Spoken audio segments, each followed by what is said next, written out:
Con evasión y sin producción solo cierra con deuda. Este es el país de Javier Milei, donde celebran la evasión, celebran el delito, dicen que el Estado no va a controlar más a todos los que cometan delitos y quieran lavar esa guita, porque de eso se trata, ¿sí? Cuando hay guita que no está registrada y que no tenés cómo explicarla, es bastante complejo reinsertarla en el sistema legal y este gobierno está relajando todos los controles y ayer volví a insistir con esto en modo campaña y ahora les voy a contar. Sin producción, porque diga lo que diga el gobierno, con este dólar barato las fábricas van a empezar a darse vuelta, importar. Para importar necesitan el 10% del personal que necesitan para producir. Por ende, toda esa gente se va a quedar sin laburo. Se van a dejar de desarrollar productos en la Argentina. Se va a dejar de exportar, porque si no se produce, no se exporta. Sin organismos públicos que controlen y promuevan el desarrollo económico. Por ejemplo, hablábamos hace un rato del INTA, que después voy a retomar. Con caída de la recaudación a partir de todo esto, porque si baja el consumo, baja la producción, baja el movimiento económico. Bueno, efectivamente esta semana tuvimos la noticia de la baja de la recaudación en el país y en todas las provincias. Solo cierra con deuda. Solo cierra con deuda. No hay nadie, ni en el FMI, ni en los bancos, ni en el sistema financiero, y obviamente tampoco en el Congreso, que crea que eso que hicieron Milei y Caputo de decir que el FMI nos prestaba plata pero la deuda quedaba quieta, es real. Si ustedes entran a la página web de la Oficina de Presupuesto del Congreso, que es una oficina técnica, donde le dan insumos a los diputados y a los senadores para que sepan de qué están hablando, hay un informe donde directamente dice: la deuda argentina aumentó exactamente lo mismo que nos mandó el FMI. Aumentó.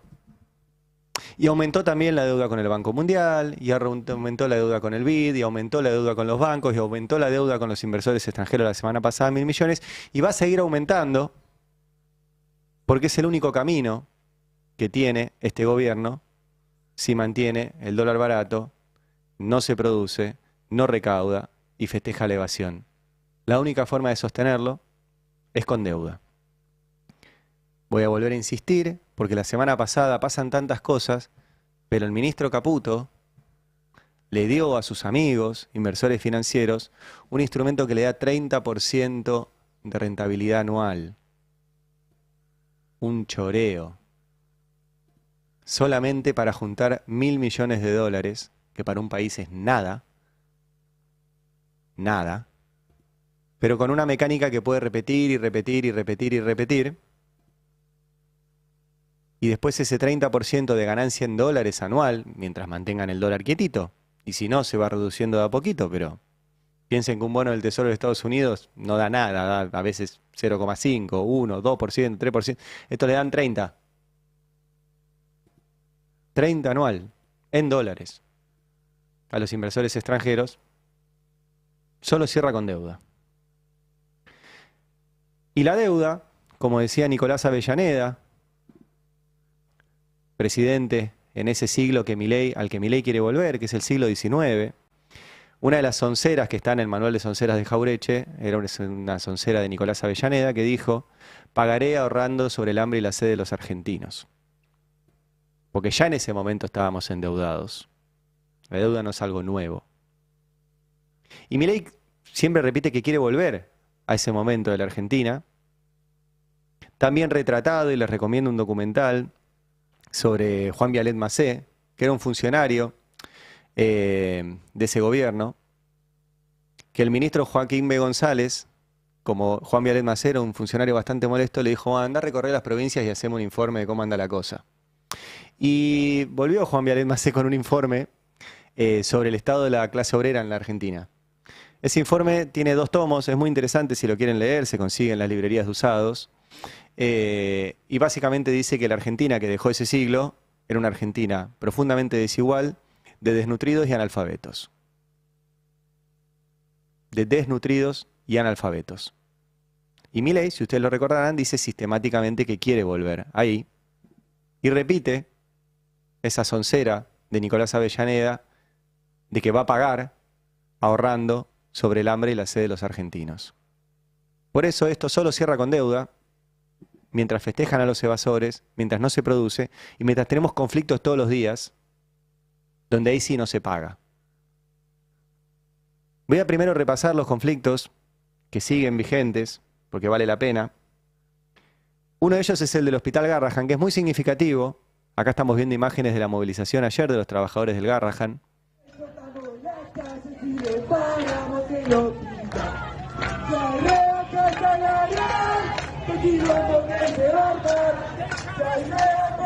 Que es la muestra del Garrahan no solo de la crueldad planificada del gobierno, sino del ensañamiento con lo que funciona. El Garrahan funciona. Y Milei está ensañado con todo lo que funciona en el sistema público porque quiere entregárselo al privado. Y que solamente el que tenga guita pueda pagar el acceso a los mejores médicos, a los mejores enfermeros, al mejor sistema de salud. Ayer los residentes del Garrahan, estamos viendo las imágenes ahora dentro del hospital, que piden la renuncia de los directivos, porque los directivos, mientras ellos reclaman por un sueldo digno, los amenazaron con que volvieran a laburar o los rajaban. Son hombres y mujeres que estudiaron 10 años para llegar ahí, eligieron el Garrahan por el prestigio que tiene y les pagan 800 lucas por mes.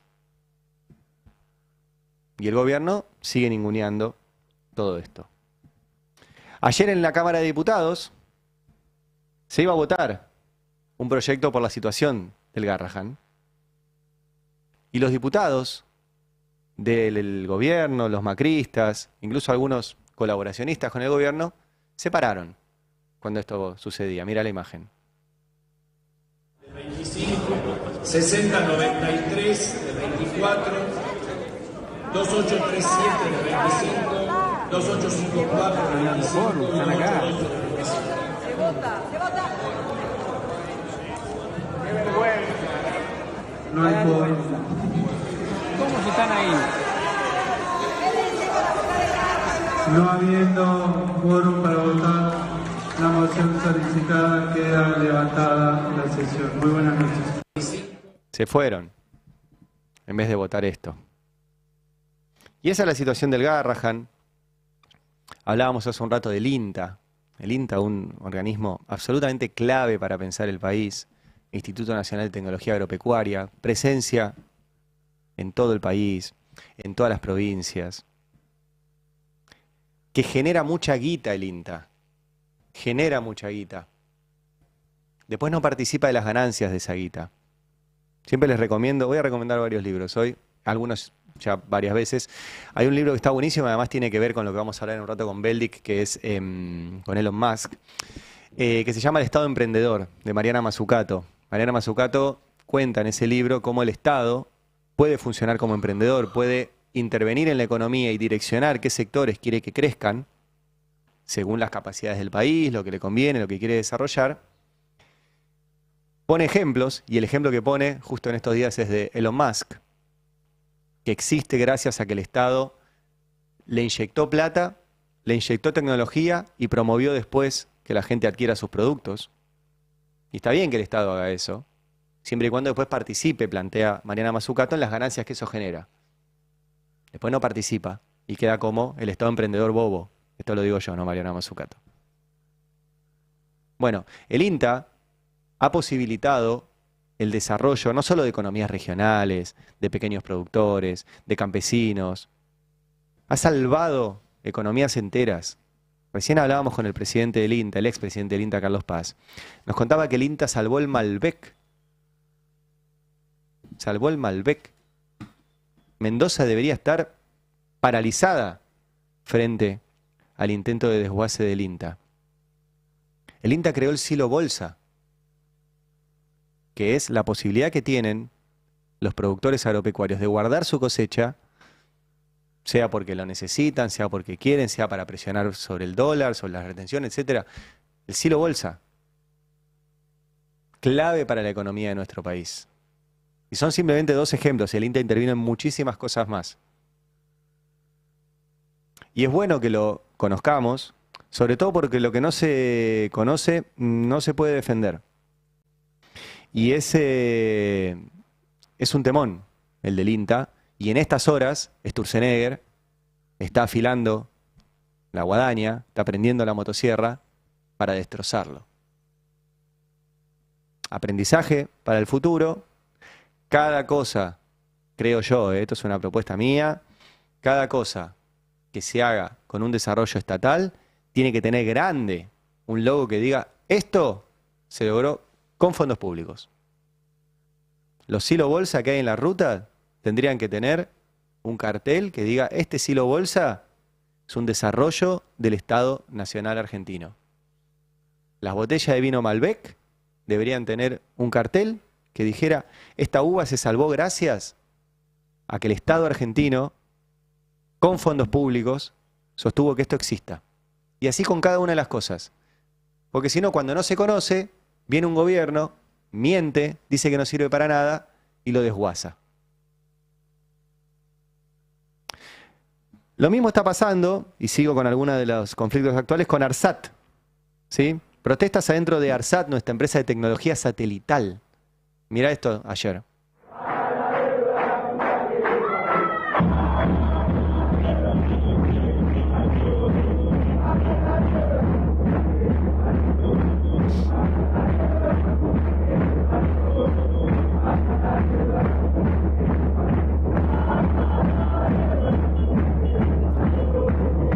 Los trabajadores de ARSAT, una empresa clave además, Argentina puso satélites en órbita. Hay muy pocos países que tienen esa capacidad. Muy pocos. Argentina es uno.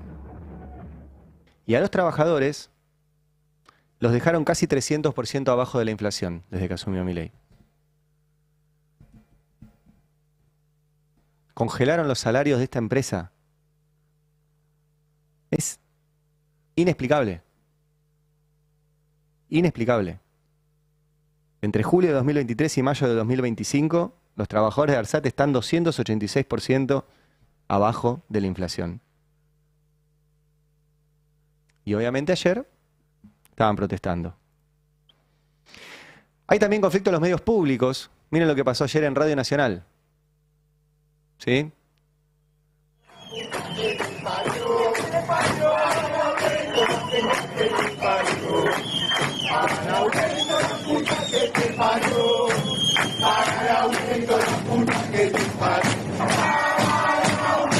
En un gobierno que no solo o vacía los medios públicos o los llena de contenidos berreta como los que ponen ahí en Paca Paca, sino que destruyó Telam. Telam también es un insumo básico para un país, porque era la posibilidad que teníamos con el desarrollo territorial que tenía Telam en todo el país de enterarnos. Hoy nos enteramos tarde de las cosas porque no está Telam. Y con Radio Nacional pasa lo mismo. Radio Nacional tiene 50 emisoras a lo largo y ancho de todo el país, con producción propia de información, con periodistas de todo el país. Y ayer también estaban ahí en conflicto y les mando además personalmente un abrazo grande. Yo pasé 6 años de mi vida en esa radio y es fundamental que exista. Y por eso también, y sigo mostrando los conflictos y después me meto directo con lo que pasa en el Congreso y en el gobierno, también hay mucho ataque. Y el ataque incluye ataque físico a todos los que mostremos esto, ni hablar las denuncias penales. Ayer también hubo un camarazo en la Plaza de Mayo.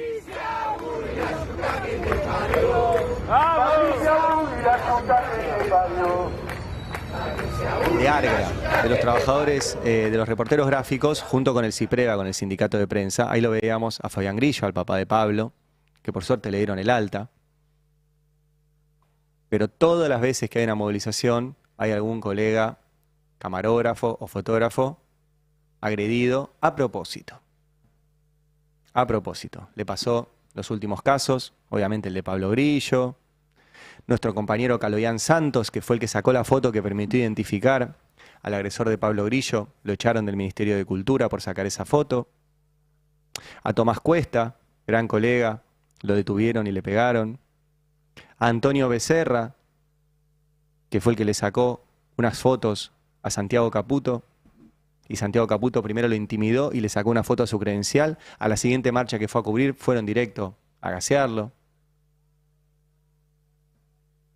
para que no se vea, para que no se muestre, porque lo que hacen estos trabajadores es mostrar, con un coraje,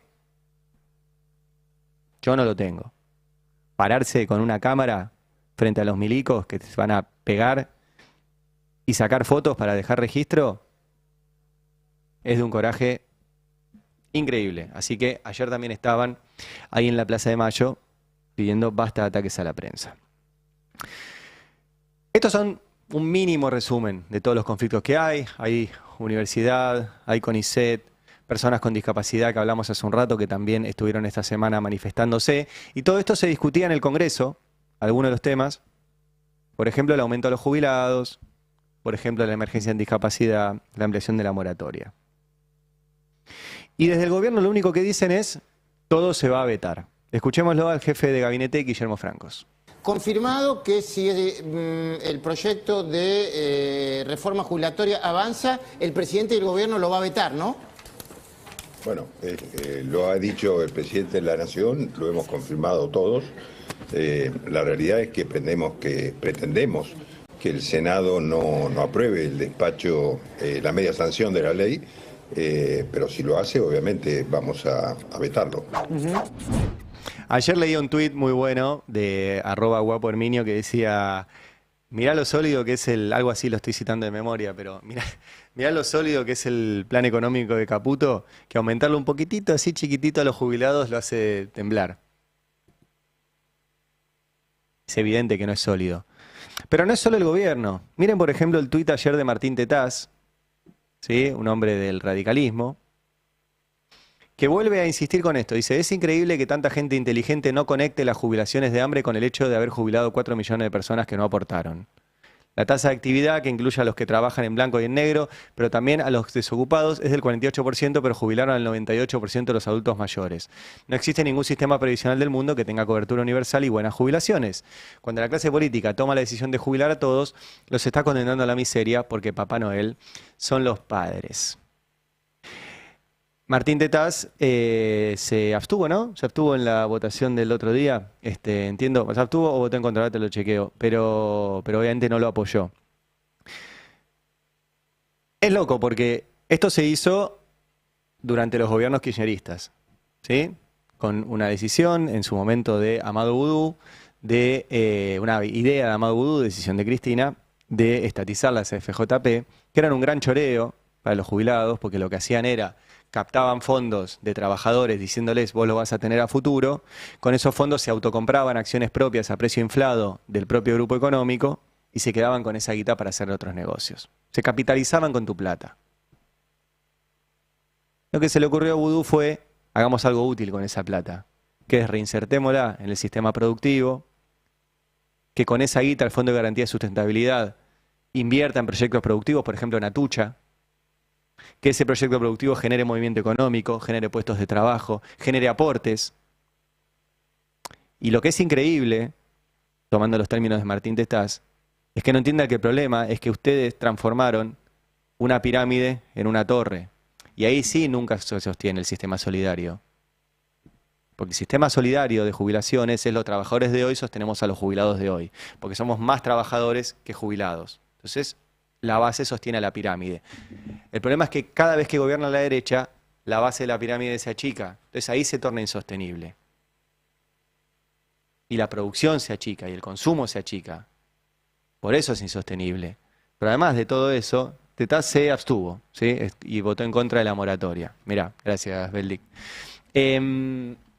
Ahí se torna insostenible. Además, y vuelvo a repetir, porque me parece importante, es un argumento violento hacia las mujeres. Porque la mayoría de las que entraron a la moratoria son mujeres que hacen el trabajo no remunerado en las casas y tenían trabajo sin registrar. ¿Qué quería entonces? ¿Que esas 4 millones casi de mujeres no tengan jubilación? ¿Se mueran de hambre? Además de que la moratoria se garpa. que no lo dice ahí. No lo dice. La moratoria se garpa, no se regalan jubilaciones en la Argentina. Pero lo que está promoviendo ese discurso, que ahora lo dice Tetaz, lo dicen todo el tiempo desde el gobierno y desde la derecha, es: vos jubilado, tenés una jubilación de mierda porque tu mujer u otras mujeres en edad de jubilarse les regalaron una jubilación. Entonces la tuya es de mierda. Y yo vuelvo a repetir que eso va a terminar con jubilados varones agrediendo a mujeres jubiladas, echándoles la culpa de su jubilación de mierda en vez de echársela al que se la tienen que echar la culpa. Digo, no es solo Milei, no es solo Milei. Ayer también Alejandro Fantino, una vez más, ayer lo mostrábamos celebrando cómo el gobierno había torcido el paro de los residentes del Garrahan bajo amenaza. Y lo celebraba. Bueno, ayer decía esto Fantino, de los que le quieren aumentar un poquito así a los jubilados. Acá no se vota más nada porque se siente. Se votan las cosas solamente para cagar al otro. Es una guerra. Y estamos nosotros y también somos parte del problema los periodistas. Va a llegar el momento que nosotros vamos a estar fuera de circulación. Y está bien que nos pase, nos lo merecemos. Pero sí creo que somos una manga de soretes y que somos parte del problema en los últimos 30 años en la democracia argentina. Me hago cargo y si me tuviese que ir porque la gente me jubila y me retira, me iré. Yo hablo por mi parte. En esto quiero decirlo, estoy harto y asqueado. Todos estos que ayer votaron, no votaron por los jubilados, votaron para cagarlo a Milei. Hoy es Milei, mañana será Macri, mañana será el flaco Pacet. Votan porque se les termina los curros. Así se normaliza, ¿eh? O sea que los diputados que votaron por aumentarle un 7,2% a los jubilados y pasar un bono que está congelado en 70.000 pesos hace más de un año a 110.000 pesos, lo cual va a implicar nada.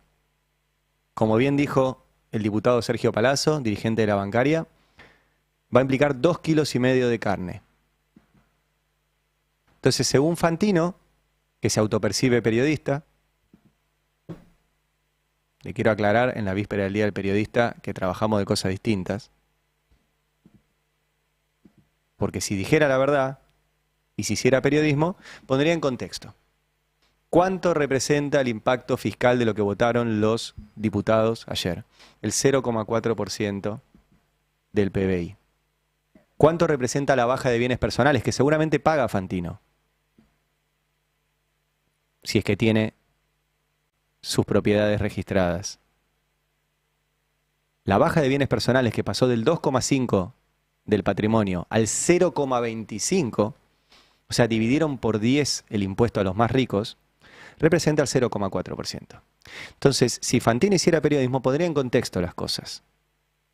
Simplemente con volver a poner bienes personales donde estaba cuando asumió Milei, y que Fantino, asumo yo que lo paga, pagar a ese mínimo 2,5%, alcanza para pagarle a los jubilados 2,5 kilos de carne más. No una fortuna, 2,5 kilos de carne más. Fantino dice que en realidad esos diputados que quieren pagarle un par de kilos de carne más a los jubilados, es todo contra Milei. Y de vuelta, tan frágil es el plan económico de Milei que se cae por un mínimo aumento a jubilados. ¿Tan frágil es? Ayer, Guillermo Francos insistió con esto, el jefe de gabinete, en este caso en Radio Mitre, y decir que si se le mejora la vida a los jubilados no pueden sostener el equilibrio fiscal. Mirá. Expresar la sensibilidad con respecto a un sector con quien... A ver, todos sentimos la misma sensibilidad. Lo que pasa es que el Congreso, la Cámara de Diputados en este caso, la expresa de una manera que el Estado no puede hacerse cargo. Entonces, ¿qué pretende? Dos fines. Uno es ese, demostrarse sensibles ante una situación compleja y difícil, y la otra es tratar de agradar al gobierno rompiéndole el equilibrio fiscal. Y eso el gobierno no lo va a permitir, porque el objetivo del gobierno en esto es muy claro. El gobierno piensa que la solución de los problemas argentinos es mantener el equilibrio fiscal Bien. permanentemente. Todo indica Eso no va que a permitir. todo indica que Senadores va a seguir el mismo camino que la Cámara de Diputados. El presidente va a Bueno, vetar hablaremos esa con ley. los senadores. Sí. Sí, nosotros vamos a hablar, por supuesto, con los senadores y les vamos a explicar el problema una vez más. Esperamos que lo entiendan. Y si no, que nos digan de dónde sacan los fondos. ¿Qué quieren? ¿Que aumentemos impuestos? Dos cosas. Primero, qué notable cómo Fantino y Guillermo Franco llegan a la misma conclusión, ¿no? De forma absolutamente independiente, seguro. Lo otro es que lo que se votó en la Cámara de Diputados tiene un capítulo de financiamiento. Por eso Fantino no hace periodismo, porque si no tendría que hacer esto que estamos haciendo, que es ver lo que se votó. Ayer lo contaba Beldic en detalle. El capítulo 2 de lo que se votó tiene 6 artículos donde especifican de dónde puede salir el financiamiento para ese aumento. El artículo 10, el 11, el 12, el 13, el 14, el 15, el 16 y el 17 dice: el jefe de gabinete de ministros, al momento de dar cumplimiento a lo dispuesto por la presente ley, deberá realizar las modificaciones presupuestarias necesarias priorizando las fuentes de financiamiento de los artículos 10 al 16, para luego asignar el monto que surja de la diferencia entre el costo fiscal y la fuente de financiamiento mencionadas en los artículos precedentes. O sea, está escrito de dónde sale la guita. Uno de los puntos, por ejemplo, son las reasignaciones presupuestarias que se le dieron a la CIDE. Pero puede haber otros. Puede haber las exenciones impositivas a los gerentes de empresas. Puede haber otras exenciones que tienen impacto fiscal que se le dan a grandes empresas. Se puede dejar de regalarle plata a Mercado Libre. Hay un montón de formas de juntar la plata. O, la que a mí me interesa, vuelvan a poner bienes personales donde estaba. Que no estaba alto. Estaba en el 2,5%, lo bajaron al 0,25%. Yo, para que se entienda eso, el monotributo aumentó. Imagínate si vos, que pagás, no sé, 10 lucas de monotributo, te cobraran 1000 de monotributo. ¿No estaría bueno? Bueno, al que pagaba bienes personales le hicieron eso. Si pagaba 10.000, se lo bajaron a 1000. Y bienes personales pagan los ricos. Plata hay. Plata hay. Pero además, lo loco de todo esto, y ahora voy con lo que explicaba más temprano Candevoto, que es lo que lanzó ayer el gobierno, que es un proyecto de ley que llaman de inocencia fiscal. Es decir, si supuestamente el gobierno dice que no hay plata, ¿cómo van a tener más plata si celebran la evasión? La evasión genera menos recaudación, no más. Si ustedes festejan y habilitan a que todo el que tenga guita la blanquee sin explicar de dónde viene, no van a recaudar más. Si celebran la evasión y eliminan las multas para el laburo no registrado, para no facturar y todo eso, no van a recaudar más. Ayer anunciaron esto. José Luis Espert, que es, como excusa, es el presidente de la Comisión de Presupuesto, pero lo hacen en modo campaña porque Espert va a ser el candidato en la provincia de Buenos Aires. Ayer anunció Espert esto, el principio de inocencia fiscal, que es un proyecto de ley que mandan al Congreso. Mirá. El 22 de mayo pasado presentamos la primera etapa del plan de reparación histórica del ahorro de los argentinos. Hoy presentamos la segunda etapa de este programa. Se trata del proyecto de ley Principio de Inocencia Fiscal, que esta administración está enviando al Congreso. Durante décadas, la combinación de un sistema impositivo asfixiante, controles de cambio e inflación alta, empujaron a millones de argentinos a la informalidad y a la evasión impositiva. Así, llegamos a un extremo ridículo en el cual el empleo formal no creció por 14 años. El 50% de la economía está en negro y alguien que compraba $200 era tratado como Al Capone. Es genial cómo mezclan, ayer lo escuchábamos también al diputado Capuzzi, creo que se llama, y te mezclan empleo informal con evasión, como si el que evadiera fuera el trabajador no registrado. El trabajador no registrado no está evadiendo, es una víctima, que le están choreando los aportes, que le están choreando la jubilación, que lo están dejando sin obra social, que en muchos casos no tiene ni siquiera RT, y si tiene un accidente se jode. Y encima este gobierno eliminó las multas para las empresas que los despidan. Por ende, incentiva a que los tengan contratados sin registrar. Recuerden esta discusión, porque todo pasa, pero este gobierno le dijo a las empresas, si vos tenés un trabajador sin registrar y lo echás, ahora no vas a tener multa. ¿Qué incentivo tenés para registrarlo? Antes tenías una multa, entonces había un incentivo. Ahora no hay incentivo para tenerlo registrado. Y te mezcla eso con la evasión. ¿Qué dice el principio de inocencia fiscal? Esta es la idea que tiene el gobierno, que ya le repitió Milei y Caputo, que el Estado controla demasiado. Al controlar está tratando a todos como si fueran narcos, contrabandistas, evasores, tratantes de personas. Entonces vamos a hacer al revés, son todos inocentes. Vamos a eliminar los controles. Es tan absurdo el argumento de Milei, que es como si vos eliminaras la figura del homicidio del Código Penal, porque no todos somos homicidas. ¿Sí? 1.800 homicidios hubo el año pasado en el país. El 0,003% de la población. Pero hay una ley que pena el homicidio y no la vas a derogar porque la enorme mayoría de los argentinos no somos homicidas.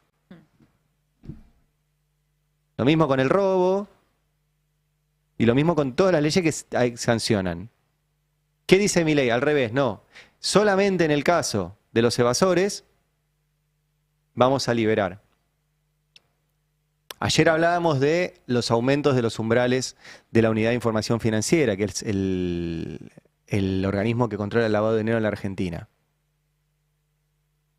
Que pasó, por ejemplo, que te puedas comprar un inmueble hasta 200 millones de pesos, o sea, $200.000, sin informar nada. ¿Qué va a pasar?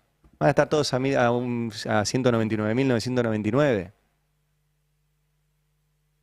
Y con eso los narcos, los tratantes, los contrabandistas, los evasores van a ir comprando departamentos sin explicar de dónde sacan la plata. También aumentaron la posibilidad de ir a un banco y depositar guita sin que nadie te pregunte a $50.000. Así que ahí tenés 200.000 del inmueble y 50.000 que podés ir en cash sin que nadie te pregunte. Y lo hicieron también con los autos, hasta $100.000. ¿Quién se compra un auto de $100.000? Entonces un narco, solamente con esas tres cosas, va a poder blanquear sin que le pregunte $350.000 por mes. La de las casas y los autos creo que no tienen ni siquiera límite.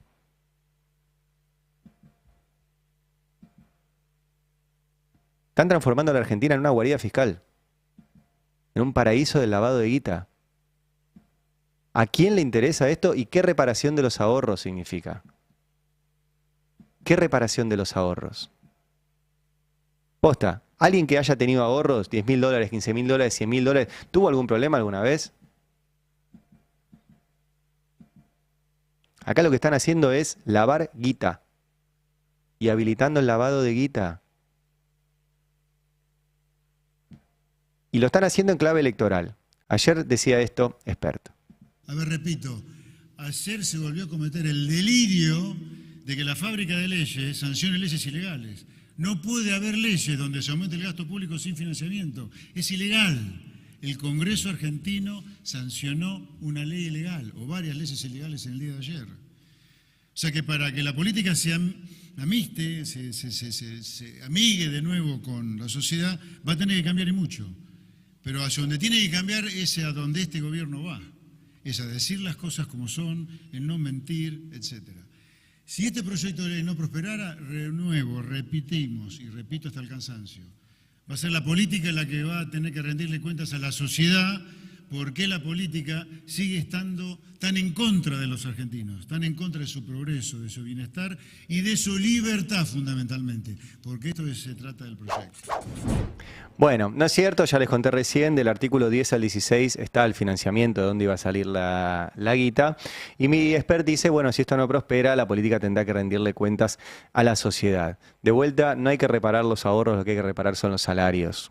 Los salarios caen y caen y caen y caen sistemáticamente con este gobierno. Yo me pregunto, hace un rato lo charlaba acá en la mesa y se los vuelvo a plantear, ¿por qué el gobierno hace esto? ¿Por qué el gobierno decide que en este momento de la Argentina El problema es cómo lavar la guita. Vestido de plan de reparación histórica de los ahorros de los argentinos. ¿Tienen un focus group que les diga la mayoría de los argentinos está preocupado porque tenía dólares y no podía explicarlo porque lo juntó en negro, como sea? Y necesitaba que el gobierno le dijera ahora sos libre, no te voy a perseguir, usalos como se te cante. Están haciendo solamente un negociado, entonces simplemente es ellos y sus amigos que tienen todos estos dólares y básicamente están haciendo un negocio de que el Estado les permita blanquearlos sin ningún tipo de control. Están tan desesperados por dólares que están yendo a rascar el fondo de olla a ver si alguien que tenía dólares en su casa va y los pone en el banco para que ellos tengan un poquito más de reservas. Y si es así, ¿qué plan económico tienen? Es una pregunta para hacerse. Si el ministro Caputo diera entrevistas periodísticas, sería bueno preguntárselos. Nosotros le hemos pedido una entrevista al ministro Caputo y no ha aceptado, ni el ministro Caputo ni nadie de su equipo económico. Ya que estamos en recomendaciones y para empezar a irnos hacia Estados Unidos, porque quiero comentar algo de eso, les quiero mostrar, para que se entienda lo grave de todo esto, simplemente el tráiler de una muy buena película que se llama La Lavandería, que es una película que protagoniza Meryl Streep, está Gary Oldman, está Antonio Banderas, y este es el tráiler, simplemente para que lo vean, está en inglés, les voy a ir leyendo el subtitulado y les recomiendo que vengan a verlo a YouTube. Estábamos en la duda si ponerlo doblado o en inglés, pero como está Gary Oldman, decidimos dejarlo en inglés. Por la voz. Por la voz de Gary Oldman. Así que sepan entender y miren el tráiler de esta película que habla mucho de todas estas cosas. First you must ask yourself, are you wealthy? ¿Eres rico? La realidad es que en la mayoría de los juegos, para que alguien gane, alguien tiene que perder. Y está la imagen de Meryl Streep. ¿Cómo consiguen 15 millones de millonarios de 200 países conservar sus fortunas? Se pregunta.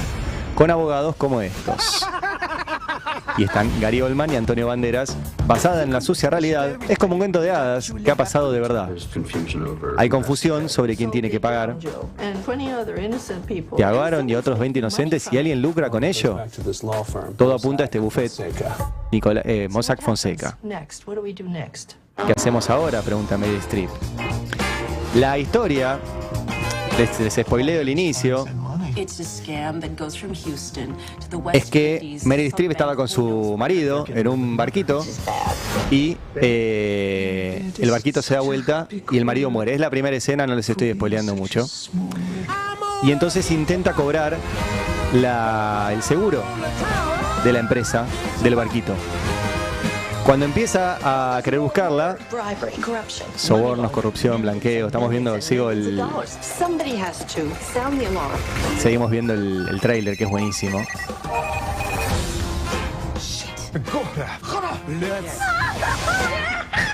Where the fuck is my money? Most of the time, we don't even know. Preguntan, ¿dónde está mi dinero? Y los abogados, Gary Oldman dicen, la mayoría de las veces ni siquiera sabemos. La película es espectacular y el argumento es este. Quiere cobrar el seguro por la muerte de su marido, Meryl Streep. Y entonces la empresa no existe. La empresa está en una guarida fiscal, nadie controla, no hay papeles. Y así se esconde la guita. Y así se cagan de risa a los ricos. Mientras a la gente, en este caso una tragedia, se le muere su marido, tiene que andar desesperada, viendo cómo logra llegar hasta una simple reparación económica por la muerte de su marido. Y la película es espectacular porque desnuda todo esto en lo cual los quieren transformar, que es en una lavandería. Recién Ferro Bolá ponía la verdad de Caputo, que es un muy buen resumen, porque lamentablemente con todo esto que están haciendo, están transformando a la Argentina en un país sin ningún tipo de control. Y después cuando te pase algo, no va a haber a dónde reclamar, no va a haber a dónde ir. Y es simplemente para cuidar los negocios de los ricos. Cierro con un último tema para meterme también a charlarlo con Beldic. Vamos a Estados Unidos, porque ayer estalló una pelea que va a tener implicancias en la Argentina, porque se pelearon la mamá y el papá de Milei. O sea, se peleó Donald Trump con Elon Musk.